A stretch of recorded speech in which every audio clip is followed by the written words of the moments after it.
2019 assembly ఎన్నికల్లో Janasena party గెలిచిన ఏకైక స్థానం రాజోలు.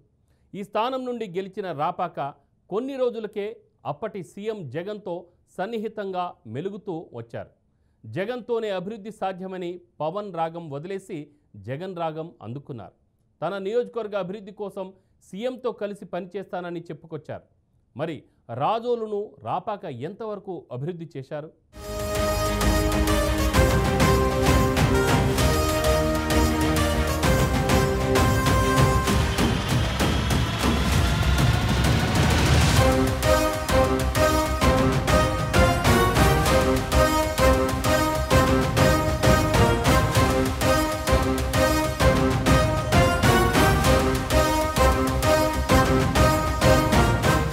నియోజకవర్గాల పునర్విభజన అనంతరం 2008లో రాజోలు ఎస్సీ రిజర్వ్డ్ గా మారింది. 2009లో కాంగ్రెస్ అభ్యర్థిగా పోటీ చేసిన రాపాక వరప్రసాదరావు ఇక్కడి నుండి గెలుపొందారు. ఏపీ విభజన తర్వాత 2014లో జరిగిన అసెంబ్లీ ఎన్నికల్లో టీడీపీ అభ్యర్థి గొల్లపల్లి సూర్యారావు 4683 ఓట్ల తేడాతో వైఎస్ఆర్సీపీకి చెందిన బొంతు రాజేశ్వరరావుపై విజయం సాధించారు. ఆ ఎన్నికల్లో నోటాకు 856 ఓట్లు రాగా ఇండిపెండెంట్ గా పోటీ చేసిన రాపాక వరప్రసాదరావు 318 ఓట్లు రావడం ఆశ్చర్యానికి గురిచేసింది.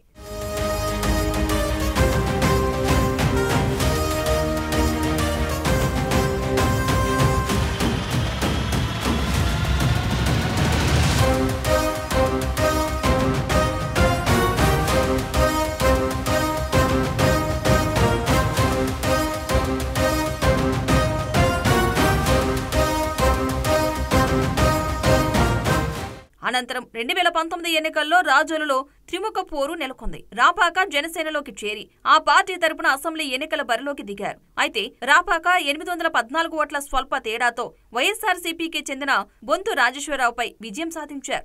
ఈ ఎన్నికల్లో బొంతు రాజేశ్వరరావు 2వ స్థానంలో, టీడీపీ అభ్యర్థి గొల్లపల్లి సూర్యారావు 3వ స్థానంలో నిలిచారు. అయితే ఆ ఎన్నికల్లో జనసేన పార్టీ నుంచి గెలిచిన ఏకైక స్థానం రాజోలు ఒక్కటే కావడం విశేషం. జనసేన అధినేత పవన్ కళ్యాణ్ సైతం తాను పోటీ చేసిన 2 చోట్ల ఓడిపోయారు. దీంతో రాజోలు నుంచి గెలిచిన రాపాక అందరి దృష్టిని ఆకర్షించి ఆ సమయంలో హాట్ టాపిక్ గా మారారు.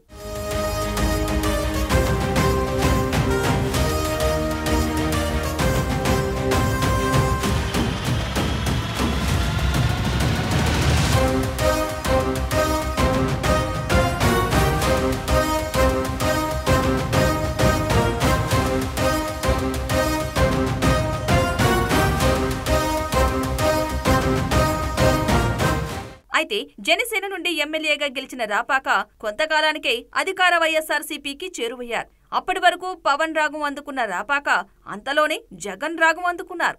జనసేనాని పవన్ తనకు అపాయింట్మెంట్ సరిగ్గా ఇవ్వడం లేదని, తన గెలుపునకు స్థానికంగా తాను చేసిన ఎలక్షనీరింగ్ కారణం అంటూ చెప్పేశారు. సొంత పార్టీపైనే విమర్శలు చేసి కొంతకాలానికి వైసీపీ గూటికి చేరారు. జనసేన పార్టీ బలపడే పార్టీ కాదని, ఏదో గాలివాటంగా తాను ఒక్కడినే గెలిచానంటూ అప్పట్లో ఆయన చేసిన వ్యాఖ్యలు చర్చనీయాంశంగా మారాయి.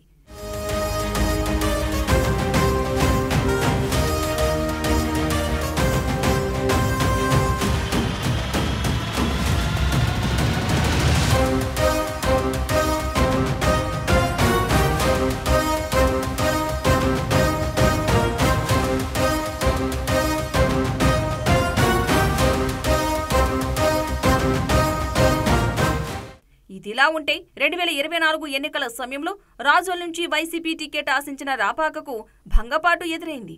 2019 ఎన్నికల్లో రాపాక చేతిలో ఓటమి పాలైన గొల్లపల్లి సూర్యారావు 2024 ఎన్నికల సమయంలో వైసీపీలో చేరిపోయారు.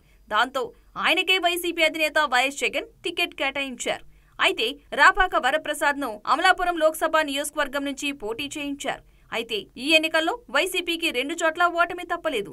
ఇక అప్పటి నుంచి కాస్త సైలెంట్ గా ఉంటూ వైసీపీకి దూరంగా ఉన్న రాపాక మళ్లీ కూటమి వైపు చూస్తున్నట్లు తెలుస్తోంది.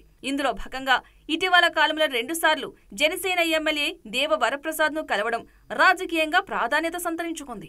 అయితే తాను కలవడానికి రాజకీయ కారణాలేవీ లేవన్న రాపాక నియోజకవర్గ పనుల కోసమే ఎమ్మెల్యే దేవ వరప్రసాద్ ను కలిసినట్లుగా చెప్పారు. అయితే రాపాక పార్టీ మారతారేమోనని ఊహాగానాలు స్థానికంగా ప్రచారంలో ఉన్నాయి. టీడీపీలోకి వెళ్లేందుకు కూటమి నేతలతో సంబంధాల కోసం ప్రయత్నిస్తున్నారంటూ ప్రచారం జరుగుతోంది.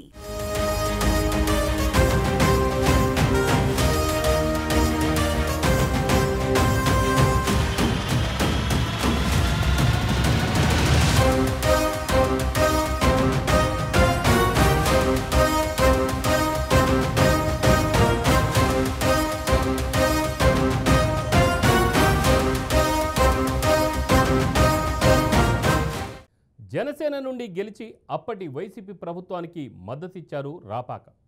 జగన్ను నమ్మి ఆ పార్టీలో చేరిపోయారు. కానీ చివరికి 2024 ఎన్నికల్లో అదే పార్టీలో చేరిన తన ప్రత్యర్థి గొల్లపల్లి సూర్యారావుకి జగన్ టికెట్ ఇచ్చారు. దీంతో జగన్ను నమ్మి నట్టేట మునిగానని రాపాక లబోదిబోమంటున్నారు. ఇప్పుడేమో అటు పోలేక ఇటు ఉండలేక ఎటు పోవాలో తెలియక రెంటికి చెడ్డ రేవడిలా తయారైంది రాపాక పరిస్థితి.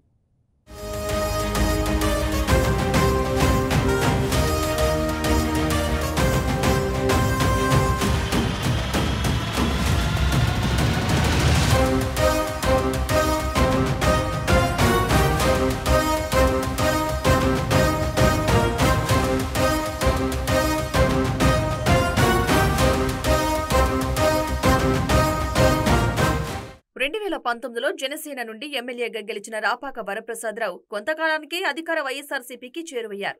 అప్పటి వరకు పవన్ రాగం అందుకున్న రాపాక అంతలోనే జగన్ జపం అందుకున్నారు. పవన్ తనకు అపాయింట్మెంట్ ఇవ్వడం లేదని, తన గెలుపుకు స్థానికంగా తను చేసిన ఎలక్షనీరింగ్ కారణమంటూ సంచలన వ్యాఖ్యలు చేశారు. జనసేన పార్టీ బలపడే పార్టీ కాదని, ఏదో గాలివాటంగా తాను ఒక్కడనే గెలిచానంటూ ఆయన చేసిన వ్యాఖ్యలు అప్పట్లో చర్చనీయాంశంగా మారాయి.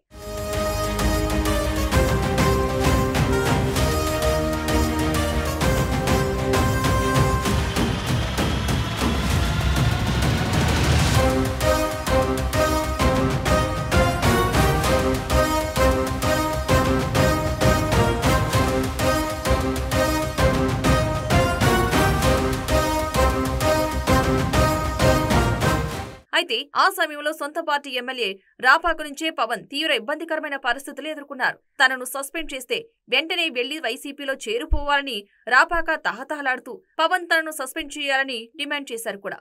ఆ దిశలో పవన్ కళ్యాణ్ రాపాకపై చర్యలు తీసుకోలేక, అలాగని పార్టీలో ఉంచుకోలేక అయోమయ పరిస్థితులు ఎదుర్కొన్నారు.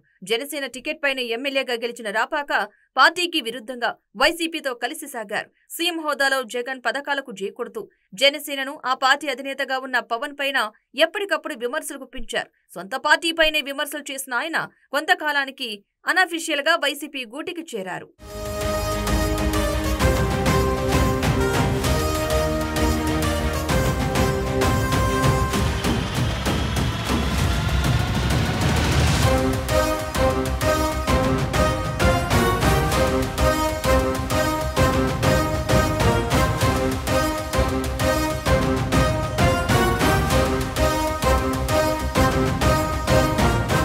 మరోవైపు జగన్ తోనే అభివృద్ధి సాధ్యమని, జగన్ కి వైసీపీకి మద్దతిచ్చారని చెప్పుకొచ్చారు. తన నియోజకవర్గం అభివృద్ధి కోసం సీఎంతో కలిసి పనిచేస్తే తప్పేముందని ప్రశ్నించారు.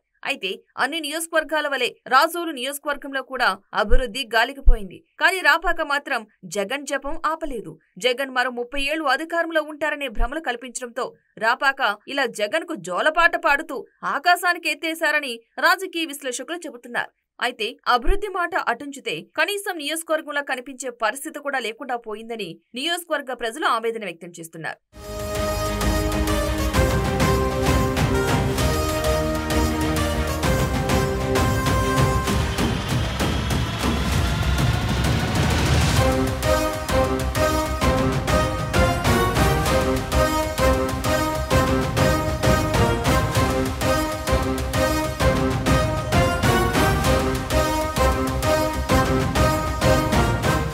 అయితే జనసేన నుండి గెలిచి అప్పటి వైసీపీ ప్రభుత్వానికి మద్దతిచ్చిన రాపాక చివరికి జగన్ ను నమ్మి వైసీపీలో అనఫీషియల్ గా చేరిపోయారు. కానీ చివరికి 2024 ఎన్నికల్లో అప్పటి వరకు టీడీపీలో ఉండి తనపై పోటీ చేసిన తన ప్రత్యర్థి గొల్లపల్లి సూర్యారావుకు జగన్ వైసీపీ టికెట్ ఇచ్చారు. దీంతో రాపాక నోట్లో పచ్చి వెలక్కాయ పడ్డట్టయింది. అయితే రాపాకను ఎంపీగా పోటీ చేయమన్నారు జగన్. కానీ మనసంతా ఎమ్మెల్యే పదవిపైన ఉన్న పెద్దల మాట కాదనలేక అయిష్టంగానే ఎంపీగా పోటీ చేసి ఓటమి పాలయ్యారు. దీంతో జగన్ ను నమ్మి నట్టేట మునిగానని రాపాక ఇప్పుడు లబోదిబోమంటున్నారు. ప్రస్తుతం ఇటు వైసీపీలో ఉండలేక, అటు జనసేనలోకి పోలేక, ఎటుపోవాలో తెలియక తలపట్టుకుంటున్నారట రాపాక.